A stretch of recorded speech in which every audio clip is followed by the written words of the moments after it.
Hello दोस्तों, कैसे हैं आप सब। तो हम लोग जो है इंडियन हिस्ट्री पढ़ रहे हैं। इंडियन हिस्ट्री में जो है अभी तक हम लोग 11 क्लास कर चुके हैं। अगर वीडियो नहीं देखें तो जाकर देख लीजिएगा। और इंडियन हिस्ट्री में अभी हम लोग क्या पढ़ रहे हैं, तो प्राचीन भारत का इतिहास पढ़ रहे हैं। और आज हम लोग 12वां क्लास करेंगे। अभी ये जो हम लोग कल से मौर्य काल पढ़ रहे हैं, मौर्य काल जो है बहुत ज़्यादा इंपॉर्टेंट था मगध के लिए। और यहाँ से क्वेश्चन कोई भी एग्जाम दीजिए, हमेशा क्वेश्चन बनते ही रहता है। ठीक है, तो इसको ध्यान से देखना है। और वीडियो अच्छा लगेगा तो लाइक करिएगा, कमेंट करके, शेयर करके, सब्सक्राइब करके बेल आइकन को दबा दीजिएगा।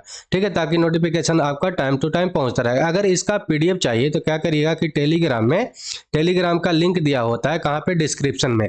वहां से आप टेलीग्राम ज्वाइन कर लीजिएगा और वहां से जाकर सारा पीडीएफ डाउनलोड कर लीजिएगा। ठीक है, तो चलिए आज का क्लास हम लोग शुरू करते हैं। आज हम लोग पढ़ेंगे क्या मौर्य काल में, तो आज हम लोग पढ़ेंगे राजनैतिक इतिहास देखेंगे। ठीक है, बारी बारी से, जैसे चंद्रगुप्त मौर्य के बारे में, बिंदुसार के बारे में, अशोक के बारे में, बृहदर्थ, ये सब जितना भी था उसके बारे में हम लोग देख लेंगे। और फिर सामाजिक, आर्थिक, ये सब भी हम लोग मौर्य काल का देख लेंगे। ठीक है, इतना करने के बाद मौर्य काल से एक भी आपका सवाल नहीं छूटेगा। तो सबसे पहले आज हम लोग किनके बारे में पढ़ेंगे, तो चंद्रगुप्त मौर्य के बारे में पढ़ेंगे। चंद्रगुप्त मौर्य को ही क्या बोला जाता है, तो मौर्य वंश का संस्थापक बोला जाता है। और उनका सहायता ये संस्थापक करने में कौन किए थे, तो आपको याद रखना है, चाणक्य किए थे। इनको सहायता किए थे चाणक्य। और चाणक्य को और भी नाम से, कौन कौन नाम से जाना जाता है, विष्णुगुप्त, कौटिल्य नाम से इनको जाना जाता है। और ये किसको मारकर मतलब राजगद्दी पर बैठे थे या मौर्य वंश के स्थापना किए थे भारत में, तो आपको याद रखना है कि धनानंद नंद वंश का शासक था। उसको मारकर क्या किए थे कि मौर्य वंश का स्थापना किए थे। ये बात आपको ध्यान में रखना। जिसका शासनकाल कब से कब तक रहा, तो आपको याद रखना है 322 ईसा पूर्व से लेकर 298 ईसा पूर्व तक चंद्रगुप्त मौर्य का शासनकाल रहा था। चंद्रगुप्त मौर्य एक स्वेच्छाचारी शासक था। मतलब कि वो अपना सारा जो अधिकार होता था खुद के ही हाथों में रखता था। ये बात आपको ध्यान में रखना है। ठीक है, 305 ईसा पूर्व में क्या हुआ था कि चाणक्य के सहायता से चंद्रगुप्त मौर्य ने जो पंजाब का प्रांत है ना, वहां पे यूनानी गवर्नर जो था यूडेमस, और सिकंदर का जो उत्तराधिकारी था सेलुकस, उसको पराजित कर दिया था। अरे पराजित करने के बाद चंद्रगुप्त मौर्य को बहुत सारा क्षेत्र मिला था, जिसमें कौन कौन सा क्षेत्र शामिल था, तो आपको बताना है कि हेरात, कंधार, काबुल, ये सब प्रदेश क्या था कि उसमें शामिल था। जो क्या किसके तरफ से मिला, तो यूनान की तरफ से इसको मिला था। साथ ही साथ क्या हुआ था कि चंद्रगुप्त मौर्य ने लड़ाई के खत्म होने के बाद क्या हुआ कि संधि हुआ, ट्रीटी बना। तो संधि होने के बाद जो हुआ, ये तो यूनान के तरफ से हेरात, कंधार, काबुल मिला। लेकिन चंद्रगुप्त मौर्य ने इधर से क्या दिया था, तो 500 हाथी दिया था। किसको, सेल्यूकस निकेटर को। आपको ये बात ध्यान में रखना है। ठीक है, बाद में क्या हो गया था, तो हम लोग जानते हैं कि चंद्रगुप्त मौर्य को सेल्यूकस निकेटर के बेटी से क्या हो गया कि शादी हो गया, उसकी पुत्री से। और उसकी पुत्री का अगर नाम पूछे तो आपको याद रखना है कि हेलेना कार्लेनिया इसका नाम था, जिससे क्या हुआ था कि चंद्रगुप्त मौर्य को विवाह हुआ था। ये बात आपको ध्यान में रखना है। ये शादी कराने वाला भी कोई और नहीं था। शादी कराने वाला कौन थे, तो आपको ध्यान में रखना है कि चाणक्य जो इनके गुरु थे वही करवाए थे। करवाने का कारण क्या था, चाणक्य बोले चंद्रगुप्त मौर्य को कि देखो, बार बार जो है यूनानी क्या करता है कि भारत पे आक्रमण करते रहता है। जब वैवाहिक संबंध बन जाएगा तो वो क्या करेगा कि आक्रमण जो है अपना रोक देगा। इसीलिए चंद्रगुप्त मौर्य का शादी किससे करवा दिए थे, तो सेल्यूकस के पुत्री से, हेलेना से। ये बात आपको ध्यान में रखना है, चाणक्य करवाए थे। ठीक है, वो बहुत ज्यादा ही क्या थे कि कूटनीतिज्ञ थे, हम लोग जानते हैं। उसमें बहुत ज्यादा डिप्लोमेटिक्स में बहुत ज्यादा पारंगत थे। और उनको इसमें अभी अगर भी आप जाइएगा, यूपीएससी के जब होता है, तैयारी होता है, या यूपीएससी का जब ट्रेनिंग होता है, पीसीएस का ट्रेनिंग होता है, तो वहाँ पे अर्थशास्त्र जो बुक है उसको पढ़ाया ही जाता है। जो भी चाणक्य का बुक है या चाणक्य का राजनीतिक शास्त्र है, वो हमेशा पढ़ाया ही जाता है।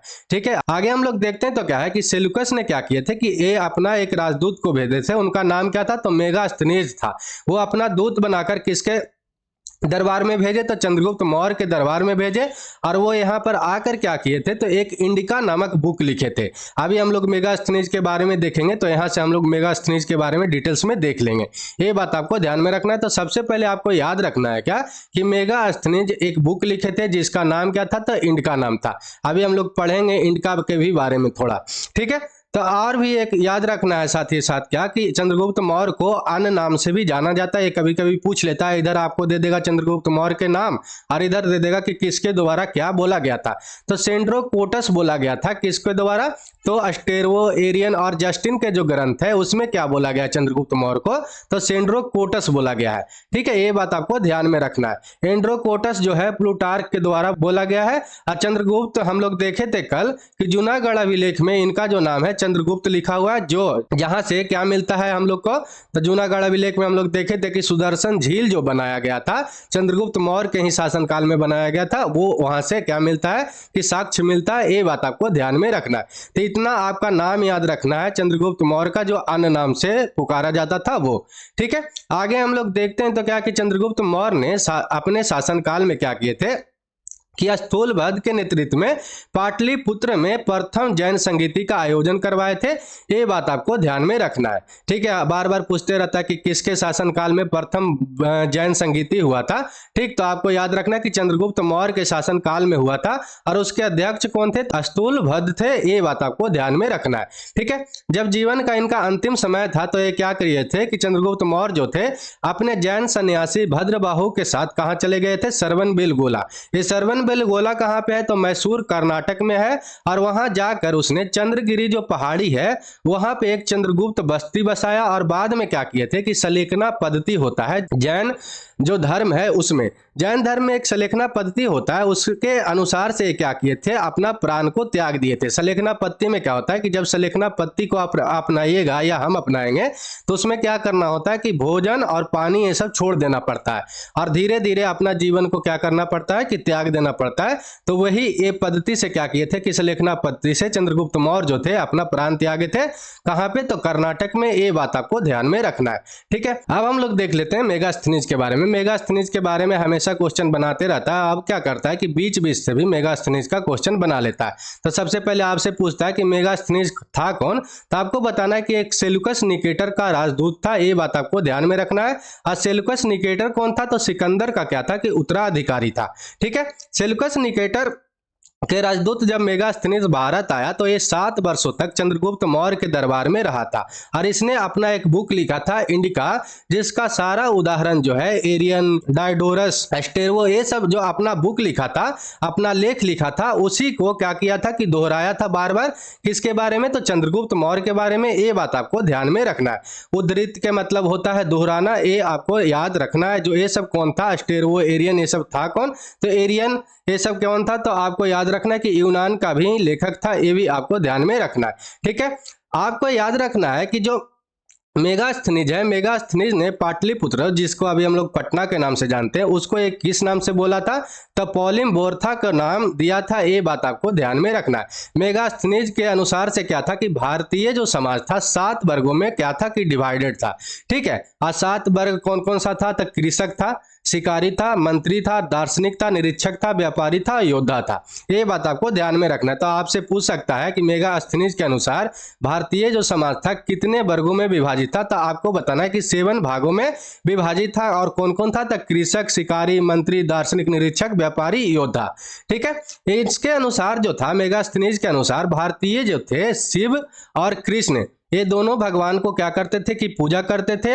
और ये शिव भगवान को क्या बोले थे, तो आपको याद रखना है कि डायनेसियस बोले थे और कृष्ण को हेराक्लीज बोले थे। ये बात आपको याद रखना है। किसके द्वारा बोला गया था, तो मेगास्थनीज के द्वारा बोला गया था। मेगास्थनीज के बारे में हम लोग जानते हैं, तो हम लोग देखे थे अभी कि मेगास्थनीज एक बुक लिखा था। कौन सा बुक, तो मौर्य वंश के प्रशासन के बारे में, मतलब कि पाटलिपुत्र या मगध के प्रशासन के बारे में। ठीक है, ये बात आपको याद रखना है। तो इसके अनुसार से जो पाटलिपुत्र के जो प्रशासन था वह 6 समितियों में क्या था कि विभाजित था और प्रत्येक समिति में क्या था कि 5 सदस्य होते थे। ये बात आपको याद रखना है। ये समिति क्यों बनाया जाता है, कमेटी क्यों बनाया जाता है, तो प्रशासन को मजबूत करने के लिए, एडमिनिस्ट्रेटिव को मजबूत करने के लिए बनाया जाता है। ये बात आपको ध्यान में रखना है। मेगास्थनीज ने कहीं भी चाणक्य, मतलब जो कौटिल्य थे, उनका वर्णन नहीं किए हैं। ये भी आपको याद रखना है। तो कहीं कहीं पे पूछ देता है कि किसके द्वारा क्या है कि अपना बुक में कौटिल्य का क्या किया है कि वर्णन नहीं किया है। वहाँ पर दे देगा एरियन, एरियन, मेगास्थनीज, अस्टेरवो, ये सब नाम दे देगा, तो आपको लगेगा कि मेगास्थनीज तो क्या किया है कि पूरा जो है चंद्रगुप्त मौर्य के दरबार में रहा था, उस समय उनका गुरु भी थे, तो उनका नाम कैसे नहीं लिए होंगे। लेकिन ये क्या किया है कि कौटिल्य का कहीं भी वर्णन नहीं किया है, ये बात आपको याद रखना है। कौन नहीं नाम लिए, तो मेगास्थनीज। ठीक है, चलिए आगे हम लोग देख लेते हैं चाणक्य या कौटिल्य, या इनको विष्णुगुप्त के भी नाम से जानते हैं। ये बहुत बड़े विद्वान थे और अभी भी इनका बुक जो है बहुत ज़्यादा क्या है कि प्रसिद्ध है। उस बुक का नाम क्या है, तो अर्थशास्त्र नाम है। ठीक है, इनका बचपन का नाम क्या था, तो विष्णुगुप्त नाम था। किनका, तो चाणक्य का। और इनके पिता का नाम भी अब पूछ लेता है, तो क्या नाम था, तो चाणक्य नाम था। ये भी बात आपको ध्यान में रखना है। चाणक्य को भारत का मैकियावेली बोला जाता है। ये मैकियावेली कौन था, तो मैकियावेली एक इटली का फ्लोरेंस जगह पे क्या हुआ था कि ये जन्म हुआ था। वहाँ का एक व्यक्ति था और ये क्या था, एक राजनीतिज्ञ था, दार्शनिक था और बहुत बड़ा नाटककार था और इतिहासकार भी था। मतलब आप एक कह सकते हैं कि बहुत बड़ा ये विद्वान था। ठीक है, मतलब कि चाणक्य जैसा ही ये भी बहुत बड़ा विद्वान था। और इसका जो जन्म हुआ था 3 मई, ये भी पूछ लेता है कभी कभी, 3 मई 1469 ईस्वी में हुआ था और 1527 ईस्वी में ये क्या हुआ था कि मरा था। इसके मरने के बाद क्या हुआ था, मैकियावेली के 5 साल के बाद एक बुक प्रकाशित हुआ द प्रिंस नाम से। ठीक है, और द प्रिंस बुक जो था एक क्या बुक था, कौन सा बुक था, तो राजनीतिक पर ही, राज व्यवस्था पर ही ये बुक लिखा हुआ था। उसी बुक को क्या है कि बहुत ज्यादा कहा है कि इटली में बहुत ज्यादा प्रसिद्ध है। ठीक, माना जाता है कि जो ये द प्रिंस बुक है उसी के जैसा एक बुक है अर्थशास्त्र इंडिया में, और ये चाणक्य के द्वारा लिखा गया है। इसीलिए भारत में जो चाणक्य को क्या नाम से जानते हैं, भारत में क्या कहा जाता है, तो मैकियावेली भी चाणक्य को कहा जाता है। ये बात आपको ध्यान में रखना है। तो क्यों कहा जाता है, तो ये वाला स्टोरी आपको पूरा याद रखना है, क्योंकि ये भी एक क्या था कि राजनीतिज्ञ ही था, कूटनीतिज्ञ था। ठीक है, ये भी आपको याद रखना है। साथ ही साथ अब हम लोग से आपसे पूछे कि अर्थशास्त्र जो बुक है किस चीज का बुक है, तो ये मत समझिएगा कि ये इकोनॉमिक्स का बुक है। ये जो बुक है क्या चीज का है, राज्य व्यवस्था का बुक है। ठीक है, और ये जो है 15 अधिकरणों मतलब कि खंडों में विभाजित है अर्थशास्त्र। और साथ ही साथ इसमें क्या बताया गया कि राज्य का 7 अंग होता है। जैसे कि अभी पार्लियामेंट का 3 अंग होता है। कौन कौन सा होता है, तो लोकसभा होता है, राज्यसभा होता है और प्रेसिडेंट होता है। ये तीनों मिलकर क्या बनता है, अपना पार्लियामेंट बनता है। तो उस समय जो राज्य बनता था किससे किससे मिलकर बनता था, तो 7 अंग होता था इसका, 7 अंग होता था। कौन कौन होता था, तो राजा होता था जिसको स्वामी बोलते हैं, अमात्य होता था, मित्र होता था, सेना होता था, कोष होता था, दुर्ग होता था और जनपद। ये सातों से मिलकर क्या बनता था, तो राज्य बनता था। ये बात आपको ध्यान में रखना है। अर्थशास्त्र जो बुक है उसको 1909 ईस्वी में डॉक्टर श्याम शास्त्री ने क्या करवाए थे, तो प्रकाशित करवाए थे। ये बात आपको ध्यान में रखना है। ठीक है, क्योंकि पहले का जो बुक होता था वो तो पात्र पर लिखा होता था, ठीक है, लकड़ी के, तो उसको तो आप सभी जगह पर प्रकाशित करवा नहीं सकते हैं। तो क्या किया गया कि 1909 ईस्वी में इसको क्या करवाया गया, प्रकाशित करवाया गया है। ठीक है, ये बात आपको ध्यान में रखना है। साथ ही साथ मैकियावेली के भी बारे में याद रखना है। मैकियावेली लास्ट में क्या बना था, तो जो इटली के फ्लोरेंस जगह था ना उसका क्या बना था, कर्मचारी बना था। ठीक है, ये भी आपको ध्यान में रखना है। आगे हम लोग देखते हैं तो क्या है कि पुराणों के अनुसार जो है श्रेष्ठ ब्राह्मण कहा गया है, किनको बोला गया, तो चंद्रगुप्त मौर्य को कहा गया है। ये बात आपको ध्यान में रखना है। साथ ही साथ क्या है कि कौटिल्य के अनुसार जो राजा होता है उसके अनुसार धर्म प्रवर्तक मतलब कि सामाजिक व्यवस्था का संचालक होना चाहिए। ठीक है, और साथ ही साथ बोला गया है कि कौटिल्य के समय कौटिल्य ने क्या बोले थे कि जब युद्ध कर रहे हैं तो उसमें आप नैतिकता मत देखिए, मतलब कि नैतिकता को गौण कर दीजिए। अगर आप नैतिकता देखेंगे तो क्या होगा कि रक्तपात नहीं होगा, युद्ध नहीं होगा, और दूसरा क्या करेगा कि आप पर अटैक करके वो आपका राज्य जीत लेगा। इसलिए ये बोले थे कौटिल्य, मतलब कि चाणक्य बोले थे कि जब युद्ध कर रहे हैं तो उस समय आप नैतिकता नहीं देखें। ठीक है, ये बात आपको ध्यान में रखना है।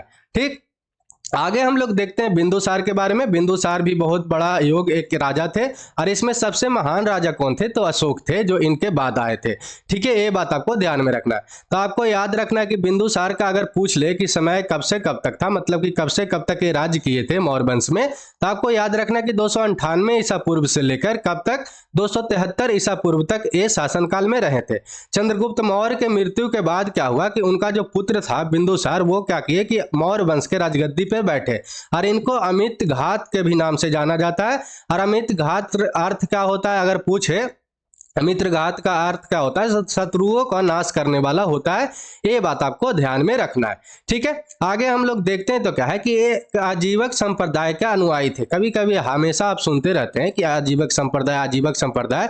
आखिर में आजीवक संप्रदाय होता कौन था? थे महात्मा बुद्ध थे। उनके जीवन के काल के पहले का जो समय में जो वैदिक पुराणों जो होता था, वैदिक जो पुराण में जो लिखा हुआ है, मतलब जो रूल लिखा हुआ है, लॉ लिखा हुआ है, उसको विरोध करने वाले लोग को ही क्या बोला जाता था? तो आजीवक संप्रदाय बोला जाता था। ठीक है, ये बात आपको ध्यान में रखना है। दिव्यावदान एक बुक है बौद्ध धर्म का, उसके अनुसार क्या बोला गया है, माना गया है कि बिंदुसार के समय में क्या हुआ था, जो तक्षशिला अभी पाकिस्तान में है, वहां पे दो गो विद्रोह हो गया था। वो विद्रोह शांत करवाने के लिए अशोक और सुसीम को भेजे थे, जिसमें अशोक क्या किए थे कि पूरा विरोध का क्या कर दिए थे कि शांति कर दिए थे। ये जहां जहां अशोक गया था वहां पर क्या कर दिया था कि पूरा ही खत्म करके ही आता था। ये बात आपको ध्यान में रखना है। ठीक है, यही आदमी है जो कलिंग में क्या किया था कि सबको जान मार दिया था, और उसके बाद जब बौद्ध धर्म को प्रचार पर उठा तो उसको इतना शांत हुआ और बौद्ध धर्म का इतना दूर तक ले गया कि आप सोच भी नहीं सकते। तो मतलब कि शांत थे तो शांत हुए, और जब क्या थे कि खून बहा रहे थे तो उस समय रक्तपात करते ही जा रहे थे। ये भी आपको ध्यान में रखना है। तो अशोक बहुत ही खतरनाक राजा थे और सबसे बड़ा सम्राट भी हुए हैं भारत में, ये भी आपको याद रखना है। ठीक है, आगे हम लोग देखते हैं तो क्या है कि कभी कभी पूछ लेता है कि बिंदुसार को अन्य नाम से भी जाना जाता है, जैसे कि पुराण में इनको क्या बोला गया है? तो भद्रसार बोला गया है। ठीक है, अमित्रोचेटस कहाँ पे बोला गया? तो यूनानी लेखक के द्वारा बोला गया है। सिंह सेन जो है जैन ग्रंथ में बोला गया है। लिट्रोकेडस जो बोला गया स्टेरवो के अनुसार से बोला गया। बिंदुपाल जो बोला गया चीनी विवरण में बोला गया है। ये बात आपको ध्यान में रखना है। तो बिंदुसार के ये सब जो है अन्य नाम है। ठीक है, साथ ही साथ हम लोग देखते हैं तो क्या है कि स्टेरवो के अनुसार क्या है कि बिंदुसार के दरबार में सीरिया के शासक एंटियोकस प्रथम ने क्या किया था कि डायमेकस को अपना दूत बनाकर भेजा था। ये जो है डायमेकस जो है वो किसके उत्तराधिकारी माना जाता है? तो आपको याद रखना है कि मेगास्थनीज का उत्तराधिकारी माना जाता है। ये बात आपको ध्यान में रखना है। ठीक है, टॉलमी द्वितीय जो था डायनेसियस को अपना दूत बनाकर बिंदुसार के दरबार में भेजा था। ठीक है, ये भी बात आपको ध्यान में रखना है, क्योंकि ये सब जो है छोटा छोटा वर्ड है और आपको क्या करते रहता है कि पूछते रहता है। ठीक है, एंथीनियस के अनुसार ये माना जाता है कि बिंदुसार जो थे एंटियोकस प्रथम जो था, जो मतलब कि सीरिया का शासक था, उससे क्या मंगवाए थे? तो उससे मंगवाने के लिए अनुरोध किए थे क्या क्या चीज? तो मदिरा। मदिरा का मतलब आपको याद रखना है जो शराब होता है, वाइन, और अंजीर, और साथ ही साथ कुछ दार्शनिक भेजने के लिए अनुरोध किए थे। कौन? तो बिंदुसार। ये बात आपको याद में रखना है। ठीक है, चलिए आगे हम लोग देखते हैं तो क्या है कि आरंभ में जो चाणक्य थे बिंदुसार के प्रधानमंत्री थे, लेकिन बाद में इसके प्रधानमंत्री कौन हो गए थे? तो खलाटक प्रधानमंत्री बने। ये भी आपको याद रखना है। और तिब्बती लामा तारानाथ उसके अनुसार ये माना जाता है कि बिंदुसार जो थे क्या थे कि 16 राज्यों को विजय प्राप्त किए थे। इतना आपको ध्यान में रखना है। ठीक है, तो चलिए आज के लिए इतना ही। वीडियो अच्छा लगा हो तो लाइक करिएगा, कमेंट करके, शेयर करके, सब्सक्राइब करके बेल आइकन को दबा दीजिएगा। तो जय हिंद, जय भारत।